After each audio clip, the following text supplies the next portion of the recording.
करे न सुनो डार्लिंग, कुछ प्यार की बात किया जाए आज। और हम स्वागत करेंगे अपने मुकेश जी का। काहे पीछे रहत रहे रहुआ, दिल में रहे रहुआ, दिल में। और एक ऐसे कि दिल है राजा के सर पे बसेरा, सहरा में छुपल बाटे चेहरा।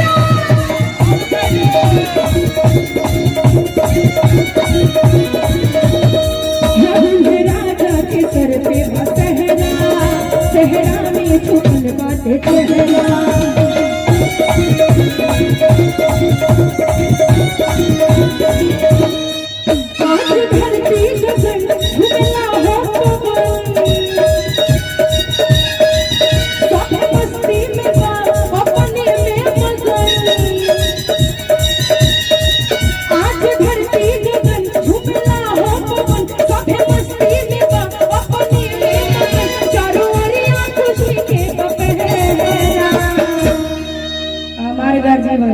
छोटे बाबा की तरफ से पुरस्कार बा। यहाँ खाती हम ये कहो कि रउआ जहाँ कहीं भी जाई रउआ मंगल में होको। छोटे बाबा चाहे बाथरूम में जा, चाहे बेडरूम में जा, चाहे खेतवानी में जा, चाहे घुमसार में जा, जहाँ कहीं जा सिंकर मंगल में होको। आए पूरा गांव के घरे घरे महीना महीने को होला, लेकिन हमारे छोटे बाबा के घरे महीने महीने हो। स्वागत करतनी गोलू राजा जी के। और एक घट कैसे खुशी के बपहरा, तो दूल्हे राजा के सर पे बसेरा, सहरा में छुपल बाटे चेहरा। दूल्हे राजा के सर पे बसेरा, सहरा में छुपल बाटे चेहरा।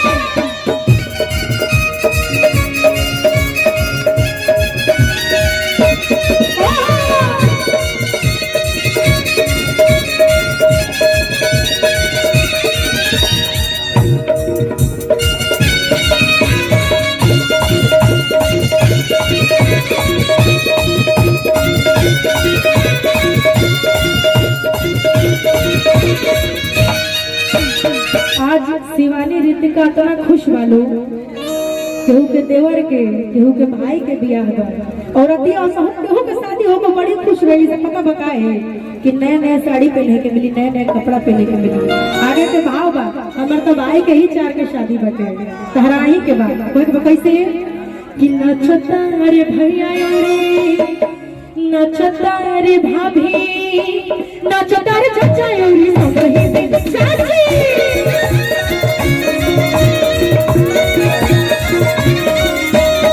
नचता रे भैया रे, नचता रे भाभी, नचता रे चाचा रे सबही में चाची।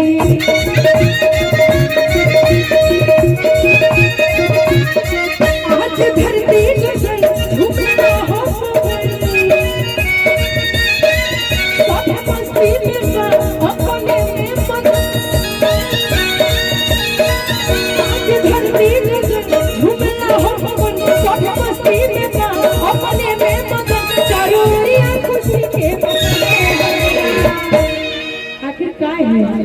तो दूल्हे राजा के सर पे बसेरा, सहरा में छुपल बाटे चेहरा।